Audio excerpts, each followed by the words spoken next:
Road వైపు చూస్తే అందమైన ప్రాకారాలు, అద్భుతమైన బొమ్మలతో స్వాగతం పలికినట్లుగా తోరణాలు, లోపలికి వెళ్తే ఇంద్రభవనాన్ని తలపించేలా వసతులు. ఇంత చెబుతుంటే అదేదో భవనం అనుకుంటే పొరపాటే. విజయవాడ సమీపంలోని రాయనపాడు రైల్వే స్టేషన్ అందాల గురించే ఈ వివరణ.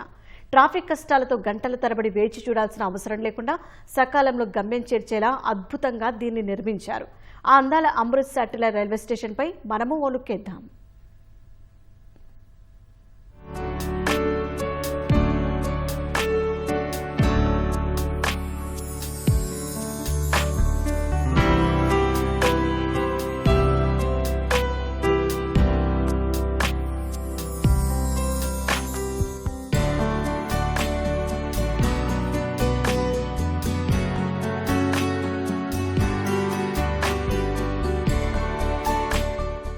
అమితంగా ఆకట్టుకునే ముఖ చిత్రం, వాటిపై అబ్బురపరిచే కళాఖండాలు, స్థానిక కళలు, సాంస్కృతిక వారసత్వ సంపదను తెలియజేసే పెయింటింగులు.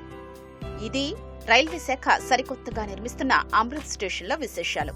దేశవ్యాప్తంగా విమానాశ్రయాల తరహా వసతులతో రైల్వే శాఖ వీటిని రూపొందిస్తోంది.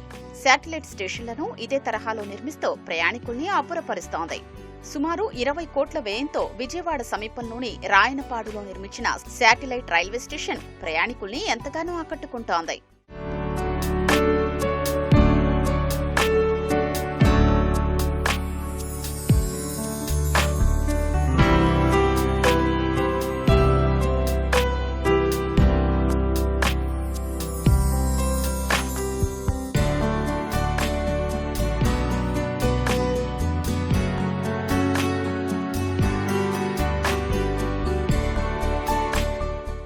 ప్రస్తుతం బెజవాడ స్టేషన్ మీదుగా ప్రయాణించే వారి సంఖ్య రోజు రోజుకు పెరుగుతోంది. అక్కడ 10 ప్లాట్ఫామ్లు ఉండగా వాటిని పెంచే అవకాశాలు లేవు. విజయవాడ రైల్వే స్టేషన్లో రద్దీ తగ్గించి ప్రయాణికుల్ని వేగంగా గమ్యస్థానాలకు చేర్చేలా రైల్వే శాఖ ప్రణాళికలు రూపొందించింది. పెరిగిన రాకపోకలకు అనుగుణంగా 3 శాటిలైట్ స్టేషన్లను అభివృద్ధి చేసింది. ఇప్పటికే గుణదల, రామవరపాడులో శాటిలైట్ స్టేషన్లు అభివృద్ధి చేయగా అదే తరహాలో రాయనపాడు స్టేషన్ను నిర్మించింది. ప్రయాణికుల అంచనాలకు అనుగుణంగా అధునాతన హంగులతో తీర్చిదిద్దింది.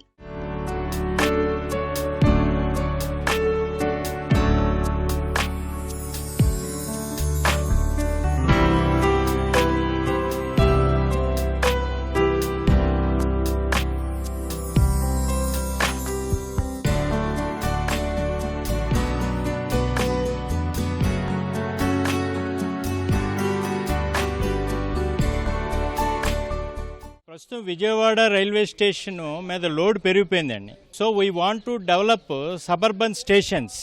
Rayanapadu has been selected one of these decongesting stations. Grandness, comfort, facilities feel అవ్వాలనే ఉద్దేశంతో ఎయిర్పోర్ట్ తరహాలో డెవలప్ చేయడం జరిగిందండి. All facilities are of international standard. Rayanapadu has been developed to depict the local culture. అందువల్ల మీరు ఫసాడ్ చూసినట్టయితే you will be seeing Kondapalli toys theme and all with nice color scheme that it gives pleasant appeal to the passengers as well as the passing public also. Parking facilities are there. Only this thing, the transportation facilities also will gradually increase as the passenger strength increases. ప్రయాణికుల కోసం ticket booking కేంద్రాలు, సువిశాలమైన ప్లాట్ఫామ్లు, వేచి ఉండే ప్రాంతాలు, AC waiting హాళ్లు, LED లైటింగులు, అధునాతన passenger సమాచార వ్యవస్థ, ఎస్కలేటర్లు, parking, ఇలా అన్ని హంగుల్ని ఏర్పాటు చేశారు. హైదరాబాద్ నుంచి విశాఖ రూట్లో నడిచే పలు రైళ్లను విజయవాడ స్టేషన్ కు వెళ్లకుండా ఈ స్టేషన్ మీదుగా మళ్లిస్తారు.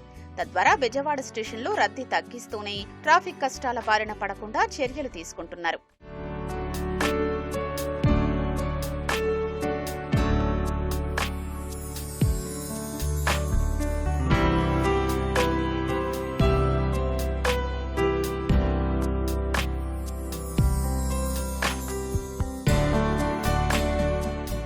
మీకు any train coming from Secunderabad direction which is going to Visakhapatnam, రాయనపాడుకు వచ్చి రాయనపాడు నుంచి డైరెక్ట్గా గుణదల, గన్నవరం వెళ్ళిపోతుంది without touching Vijayawada.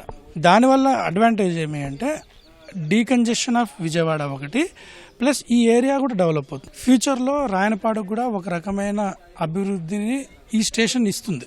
Number of passengers పెరిగి ఎక్కువ మంది ప్లేయర్స్ వచ్చి కొంచెం ఇట్లా ఊబర్, ఓలా లాంటివి కొంచెం ఎక్కువ వచ్చాయనుకోండి, ఆటోమేటిక్గా ఈ ప్రైస్ కూడా తగ్గిపోతుంది. ప్యాసింజర్స్కి అఫోర్డబుల్ ప్రైసెస్ కూడా వాళ్ళు ఇస్తారు. స్టేషన్ ప్లాట్ఫామ్ పైభాగం భవనాలపై పెద్ద ఎత్తున సోలార్ ప్యానెళ్లు ఏర్పాటు చేసి ఈ స్టేషన్ కు అవసరమయ్యే 40 కిలోవాట్ల విద్యుత్ను అక్కడే తయారు చేస్తూ వినియోగిస్తున్నారు. స్టేషన్ మొత్తంగా సోలార్ వెలుగుల్ని నింపి విద్యుత్ వినియోగం తగ్గించారు. సంప్రదాయ కళలతో వేసిన డిజైన్లో రాత్రి వేళల్లో మరింత ఆకర్షించేలా రంగురంగులతో విద్యుత్ లైటింగ్ ఏర్పాటు చేశారు. మరికొన్ని రోజుల్లోనే ప్రధాని మోదీ చేతుల మీదుగా ఈ స్టేషన్ ప్రారంభం కానుంది.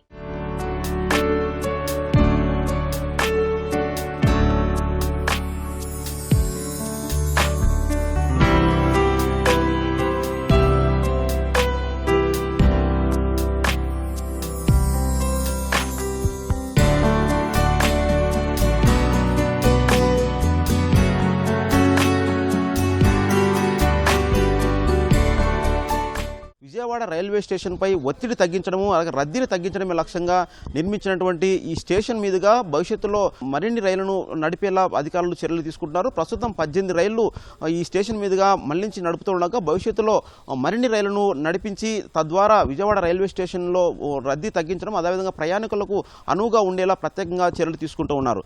రాయనపాడు రైల్వే స్టేషన్ నుంచి కెమెరామెన్ భాస్కర్తో కలిసి వెంకటరమణ.